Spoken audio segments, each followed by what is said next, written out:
Hey everybody, welcome back to Sophisticakes by Mary. For this video, I'm going to show you how I made this geode cake with a textured chocolate flag. And I'm also going to show you how I went from clear rock candy to colored rock candy and how you can do that with any color that you would like. If that sounds interesting, stick around and we'll get right to it after the intro.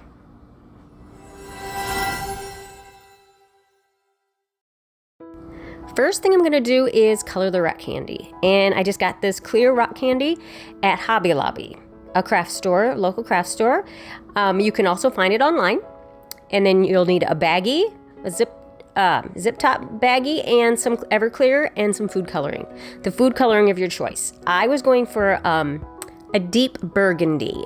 And I don't know if you have found what I have found, that the burgundies and the maroons are not really that deep. So I add a little brown, just a little touch of brown to get it that deeper color. Sometimes black, but in this case I wanted to go with the brown. Either one works pretty well. And you just mix those up in the bag, get all the chunks out of that food coloring so that it's chunk free. Put your rock candy in there and just mush it around for a while till you get the full coverage that you want, and then just dump it in a bowl and let it set. I wanted this to be the inside of my geode, so I wanted it darker. So I'm just using whatever's left in the bag and added some more Everclear for the lighter color. Since most of it's gone, that Everclear is going to thin it out a little bit, so it won't be as deep. But I also didn't leave them in as long. So go ahead and dump that in your bowl too. And then I got some paper towels. I wanted to get some of that wetness out of there. So I'm just putting them on the paper towel and letting the paper towel kind of soak up the extra liquid. Just patting off as much as I can. And I'm doing that for both colors. Since this one did sit longer, it got to the deepness that I wanted it. So I was very happy with that. So just set that off to the side and let it dry. Now I'm just making my chocolate flag. Now I'm just using dark chocolate, just straight up dark chocolate. Tempering your chocolate would probably be the preferred method, but I am not good with tempering chocolate. I've tried. It's just not a strong point of mine. But anyway, so I'm just going to use regular chocolate, and then since it's going to be colored gold, I'm not going to have to worry so much about it clouding over. Now I wrinkled up some foil and then flattened it out some. Put your chocolate on there on a pattern that you like, and then I put a roll of foil underneath it so that it would shape it into more of an arched shape. Now I had some extra cake in my freezer. I'm just using the extra cake this time. And I have some yellow and some chocolate. So I just cut the yellow out of the half sheet pan size, using my chocolate 6-inch rounds as a guide. Now I put these in the freezer, or not the freezer, I put them in the refrigerator for about 20 minutes to a half an hour. Let it set up and you gently pull that foil away. Now since this is just chocolate, try to touch it as minimally as you can. Did I say milk chocolate? I meant dark chocolate, because it will melt very quickly with the heat from your hands. So I'm just using my gold highlighter dust and with a fluffy brush and just brushing it onto the chocolate. You don't need to put anything else onto it. The chocolate itself does great with a fluffy brush, and the gold, it's just perfect. You don't need to add anything else to it. So once I got these dusted, I put them back in the fridge just so that they stay in their shape. Now I'm just gonna get the cake ready to be assembled. Now, like I said, since these were in the freezer, they're a little on the dry side. If I was doing this for an order, I would have baked them fresh, and I would have added simple syrup. But this is just for demonstration purposes, so it didn't matter. In fact, I had 2 pieces, and nobody else had any. So I'm going to layer up my filling here. Now, this is another way to do your dam. Just use your spatula in the middle and go around in the circle and leave. You kind of push the buttercream up on the side, and it creates a dam for you. And I'm using some more of that dark chocolate. Well, actually, that's dark chocolate ganache with some heavy cream, melted chocolate and heavy cream, 2-to-1 ratio on that. And so I can have a little bit something extra in the filling that nobody ate but me. It's so sad. And I did this throughout the entire cake.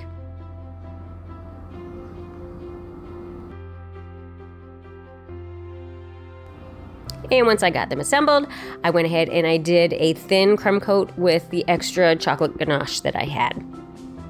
Now this doesn't need to be neat and tidy. This is just locking in those crumbs. So no, there's no set pattern on how I'm doing this. The main goal on this was just to apply it and smooth it out and lock the crumbs in. Mission accomplished. And once you get that set on there the way you want it, then you pop it in your freezer for 10 minutes or your refrigerator for 20 to 30 minutes before you do your next step.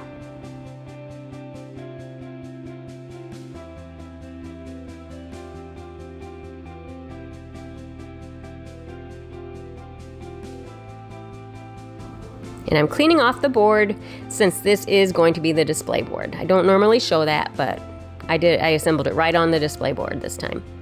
So I actually use Swiss meringue this time. I usually use American buttercream, but I wanted to use Swiss meringue just for something different for me to eat by myself. Pathetic. And since Swiss meringue sometimes seems a little more air bubbly to me, if you put it in a bag and pipe it through the bag onto the cake like that, it kind of eliminates some of the air bubbles all on its own.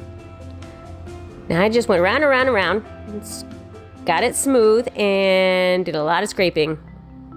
Wow, look at that hand go. And again, cleaned up the bowl. Or not the bowl, the board, the display board. Now I'm gonna go in and mark out, after I have set it back in the refrigerator for 20 minutes, I'm marking out where I want my geode pattern to be. Now start off with taking less out and then take more out as you go. You can always take more out, but once you've taken it out, it's hard to put it back. So go little bits at a time.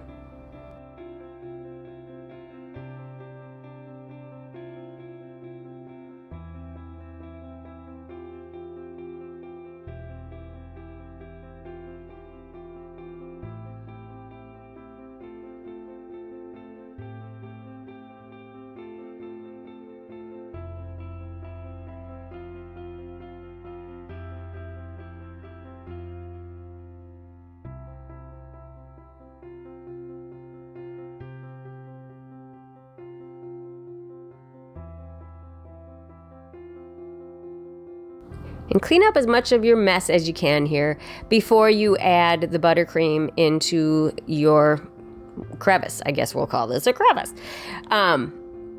It just makes it a little more tidy. I mean, you're gonna lock in those crumbs somewhat with your buttercream, but just get rid of the extra if you can. I'm just using a small palette knife to get it in there because it has a sharp corner to it and it's a little smaller and easier to get in those little crevices. Now don't worry too much about cleaning around the outside edge. I mean, worry some. You don't want huge chunks, but since you're gonna add that gold edge to it, it just kind of gives it a little bit more character actually. I wouldn't worry a whole lot about it. And before you set this back in the fridge, put your rock candy in there because it's gonna stick to the Swiss meringue before it firms up. And I would use your colored Swiss meringue underneath your rock candy. Otherwise, if you just have white in there, it's gonna be hard to hide that. And start with your darker color in the middle and then edge it out with your lighter color. You don't have to do that, I just like the look of it.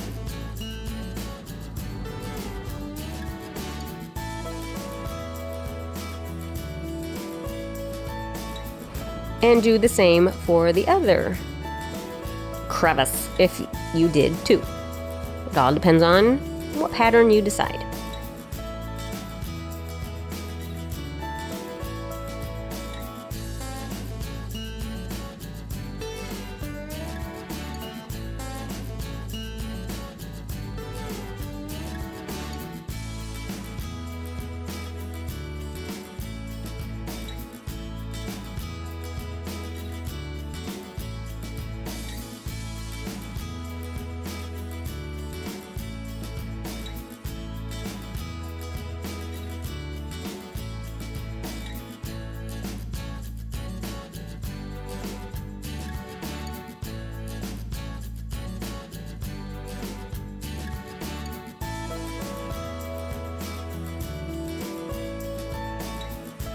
Now you can't really see the top, but I did cut that into the top as well.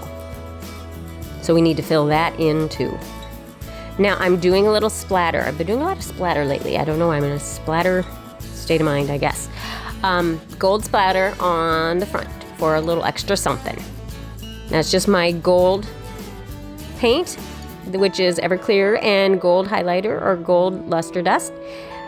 Use it in a thinner consistency, dip your brush in there, and just use your finger to splatter it on. You could also use a toothbrush if you prefer. Either method to me is kind of interchangeable. Just depends on what's close, what's handy. Now I'm edging it out with that same paint that I thickened up just a little bit. Otherwise, it tends to be a little runny and not quite as solid of a color gold. I don't like to have to go back and paint again, so I just go ahead and thicken it up just a little bit.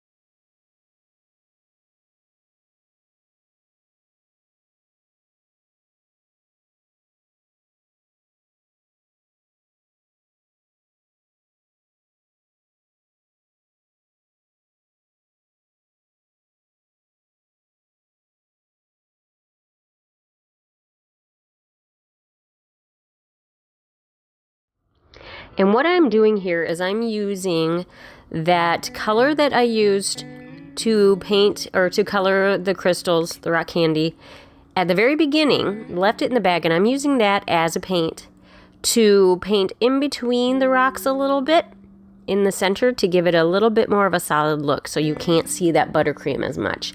Even though I left it a color of buttercream, you can still kind of see it peeking through, and I wanted to darken that up, and that's a good way to do that.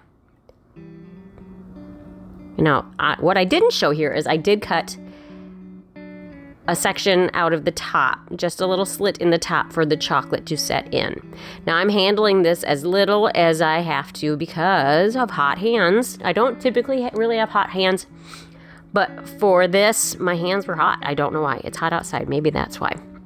And now I'm going in and I'm just using, little helpful hint, just some vegetable oil or a non-flavored oil. Add a little bit onto the surface of your crystals and it'll add that shine that it tends to want to cloud over, because what it basically is isomalt, basically.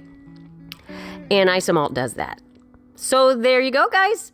Here's my geode cake with a textured chocolate flag. And I guess some splatter technique was also in there, and some techniques on how to color your rock candy. So I hope you like what you saw, and if you did, as always, like, share, subscribe, hit the notification bell, and we'll catch you on the next time. Thanks, guys. Bye.